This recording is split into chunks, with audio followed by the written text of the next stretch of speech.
سڵاوتان لێبێ بینەران و بیستەرانی کوردستان 24 بەرنامەی ژیان دۆستی. دوار ڕۆژەکانی مانگی ڕەمەزانی پیرۆزە بۆ هیوام خۆی گەورە نوێژ و ڕۆژووی هەموو لایەکتانی قبول کردبێ. ئینشاءالله لە چەند ڕۆژی داهاتووشدا بتوانین بە نسیبی هەموو مسلمانان ببێت و خۆی گەورە لە خێر و بەرەکەتی ئەم مانگی ڕەمەزانە بێبەشمان نەکات. شەوانی لەیلەتول قەدر لە هەرێمی کوردستان چۆن بەڕێواچێت؟ منەم شەو بۆ مەبەستە هاتوومەتە یەکێک لە مزگەوتەکانی شاری هەولێر بزانین شەوی لەیلەتول قەدر کام شەوەیە بە دیاریکراوی و مسلمانان ئەو دابوونەریتە جوانانەی کە هەیە لە ناو ئاینی ئیسلامدا چۆن پەیڕەوی دەکەن لەگەڵمان بن.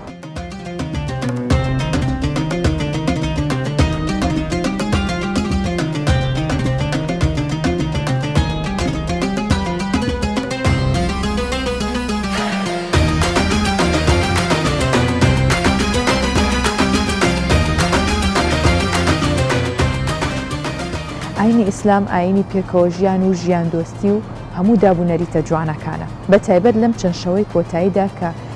هاوڵاتیان و مسلمانان لە مزگەوتەکان کۆ دەبنەوە تا بەرەبەیانێک عیبادەت و تاعاتەکەن.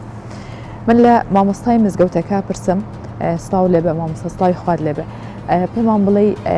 ڕاستە قەولی زۆر هەیە لەسەر شەوی قەدر بەڵام بە تایبەتی ئەو کام شەویان زۆر گرنگترە و مسلمانان ڕوو دەکەن مزگەوتەکان بۆ عیبادەتکردن. بسم الله الرحمن الرحيم الحمد لله رب العالمين والصلاة والسلام على المبعوث رحمة للعالمين وعلى آله وصحبه أجمعين. صلاوي إخواني جورا لإيوة لهم مسلمانان بتايبة مسلمانان كردستان. خاتو عائشة فرمي في غنبر صلى الله عليه وسلم كان النبي صلى الله عليه وسلم إذا دخل العشر شد مئزره واحيا ليله وأيقظ أهله. كاتێک داخیری دەشەوەکەی ئاخیرێ بوو پێغەمبەر صلی الله عليه وسلم خۆی توند و بوون دەکرد خۆی یەکلا ئەکردەوە لە بۆ خوای گەورە و ئێمەی هەڵ ئەستاندەوە و بانجی ئەکردین و شەوەکانی زیندوو ئەکردەوە. بە تایبەتی پێغەمبەر صلی الله عليه وسلم کاتێ داخیلی ئەو دەشەوە ئەبوو تحروا ليلة القدر في الوتر من 10 الأواخر من رمضان. پیغمبر صلی الله علیه وسلم فرمی بدوای لیلة القدر بگرین لو دشوی آخری مانج رمضان. لفرمودی چیتر پیغمبر صلی الله علیه وسلم فرمی تحروا في ليلة القدر 21 23 25 27 29 افرمی بگرین بدوای لیلة القدر لشوی 21 23 25 27 29 ئەو شەوە تاکانە پێغەمبەر صلی الله عليه وسلم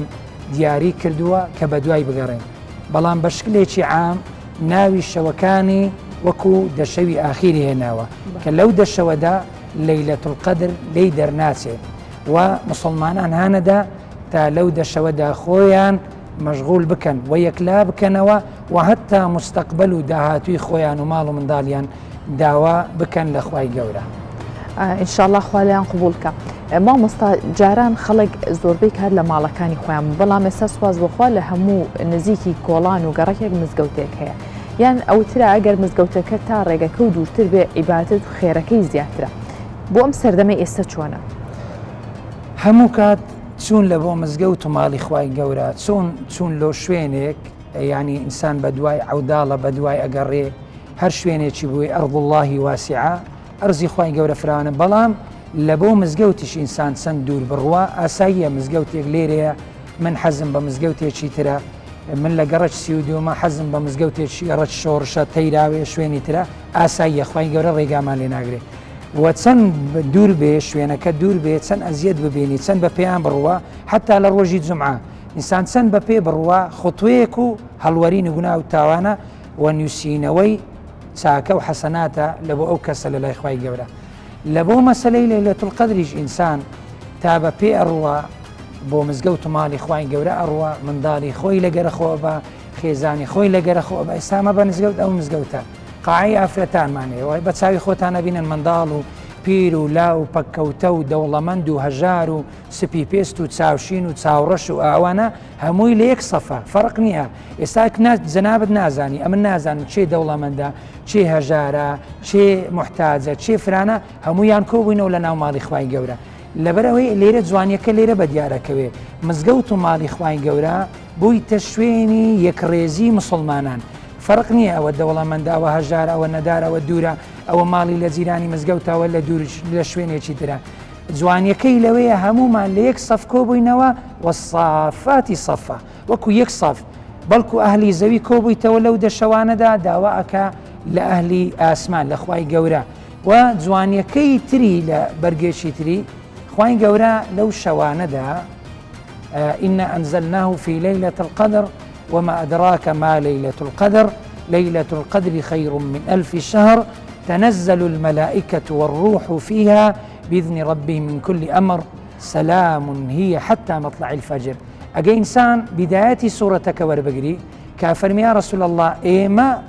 دامان بزان لشوي قدر شوي قدر نازاني توسيا يعني حتى أخواني جوربة بيغمبر فمي صلى الله عليه وسلم تو نازاني خير وأجر باداشي ليلة القدر سيا ليلة القدر خير من 1000 شهر زور كسي وهي عليه شوي قدر خيري هزار مانجي نخر خيري باشتر لهزار مان يعني تقريبا كهشتا وسي صال عمرت لقر باقية كيتر سلمانجي شيتر لو شودا أخواني جورا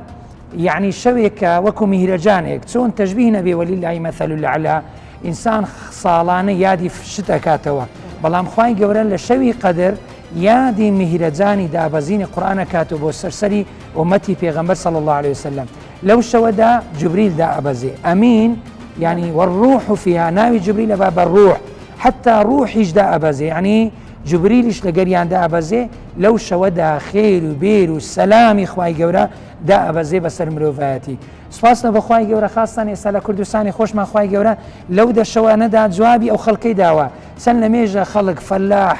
هانەهانیتی دوعا و پارانە و تەنگا و شکە ساڵی خوای گەورە فەرمووی ئێستا جوابی مسلمانەکانی داوە وإذا سألك عبادي عني فإني قريب أجيب دعوة الداعي إذا دعان فليستجيبوا لي وليؤمنوا بي ولعلهم يرشدون حتى خوای گەورە جوابی مسلمانانی داوە فەرمی ئێوە لەو دەشەوەدا داوای دوعا و بارانتان نەکرد ئەو فەرموو بارانشم لە بۆدا باراندن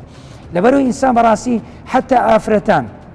خوشکان منداڵان پیران لاوان پەککەوتە هەرچێ داوایە چێ بابێ داوا لە خوای گەورە بکە لۆ داوا لە فران و فیسارەکەی لۆ داوا داوای کوڕەکەی وەرە لە مزگەوت داوا بکە داوای زەواجەکەی وەرە لە مزگەوت داوا بکە داوای هەر شتێکەکەی مستەقبەلی خۆت حتى داواکەی زۆر کەس هەیە حەزی لێ عمری درێژ بێ بوەرە لەو دەشەوانەدا داوای ئەوە بکە کە خوای گەورە بەرەکەت بخاتە عمرت ڕزقت قسمەتت نسیبت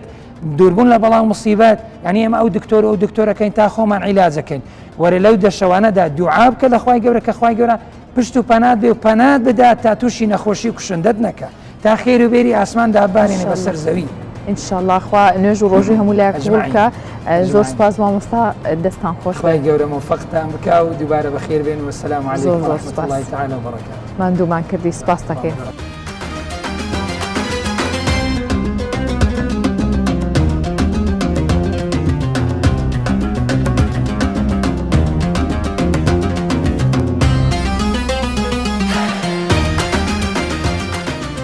سلااو لێبێ مامۆستا زۆر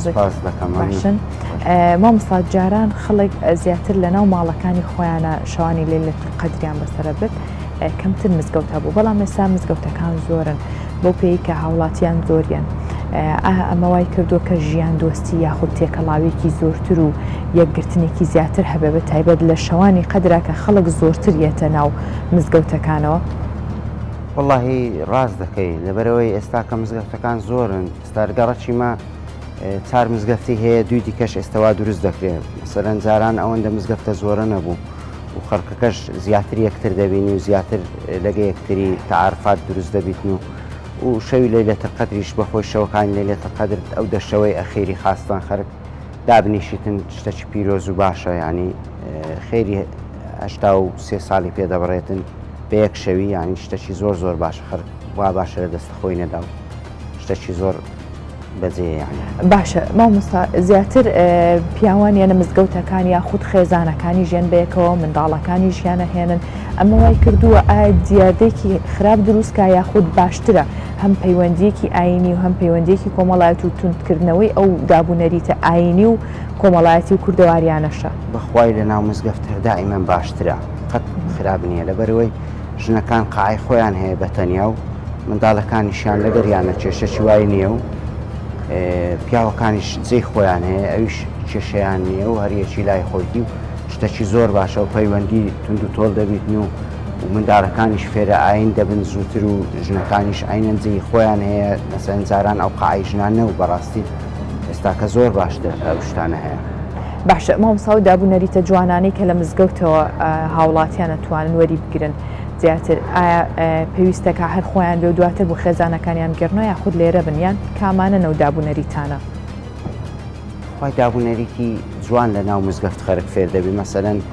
فێرە پاک و خاوێنی دەبی فێرە نوێژ و تاعات دەبی فێرە سەبر دەبیتن لەسەر تەحملی سەبر و ئەوانە فێرە مەسەرەن ئەرکانەکانی ئیسلام دەبی فێرە هەموو شتێک دەبیتن و لۆ ژیانیشی لۆ دوا ڕۆژی شڕنگ دەداتەوە مەسەرەن فێر دەبی کە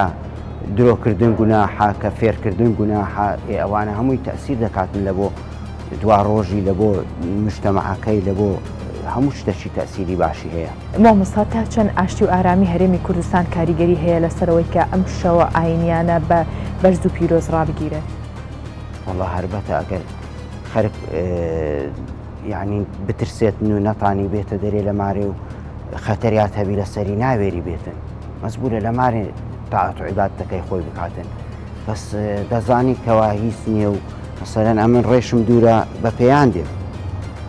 حەزم لێ بە پێیان هەم بڕۆم لە ئیسفادە وەکو خۆم و هەم خێرەکەشی زۆرترە کە دەزانم هیچ نییە و وەزعەکە ئارامە و لێ دەوێرم بە پێیان بێم ئەگەنە ناوێرم بە پێیان بێم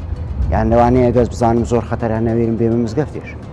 بەس کە ئارامە لێ دەتانی خەرک بێتن و بچی و ئەلحەمدولیلا شتێکی زۆر باشە.